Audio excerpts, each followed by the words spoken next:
नमस्कार, मी अश्विनी पुरी आणि तुम्ही पाहताय DS न्यूज 24। ऑस्ट्रेलियातून एक धक्कादायक आणि तितकंच रहस्यमय दृश्य समोर आलेलं आहे। आकाश अचानक रक्तासारखं लाल झाल्यामुळे नागरिकांमध्ये भीतीचं वातावरण निर्माण झाले, तर काहींनी त्याला अपशकुनाचे संकेत मानले। पण या घटनेमागचं खरं कारण काय? तर सोशल मीडियावर व्हायरल झालेल्या व्हिडिओमध्ये पश्चिम ऑस्ट्रेलियातील डेनहॅम परिसरामध्ये संपूर्ण आकाश लाल रंगात न्हाऊन निघालेले दिसतंय।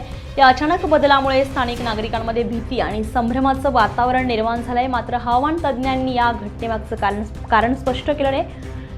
ट्रॉपिकल सायक्लोन नेरेन ऑस्ट्रेलियाच्या पश्चिम किनाऱ्याकडे सरकत असताना वातावरणामध्ये मोठ्या प्रमाणात धूळ, आर्द्रता आणि दाट ढग निर्माण झाले। यामुळे सूर्यप्रकाशाच्या किरणांचं अपरावर्तन आणि प्रकिरणन बदललंय आणि आकाश हे लाल रंगामध्ये दिसू लागलाय। सायक्लोन किनाऱ्याजवळ पोहोचताच हा परिणाम अधिक तीव्र झालाय, ज्यामुळे आकाशाचा रंग अधिक गडद आणि भयावह वाटू लागला। विशेष म्हणजे नेरेल सायक्लोनचा मार्गही वेगळा राहिलाय। उत्तर ऑस्ट्रेलियातून सुरू झालेला हा सायक्लोन हजारो किलोमीटरचा प्रवास करत पश्चिम किनाऱ्यापर्यंत पोहोचलेला आहे। एकूणच दिसायला भीतीदायक असलेलं हे दृश्य प्रत्यक्षात निसर्गातील एक वैज्ञानिक प्रक्रिया आहे। अफवांवर विश्वास न ठेवता अशा घटनांकडे विज्ञानाच्या नजरेतून पाहणं अधिकच गरजेचं आहे।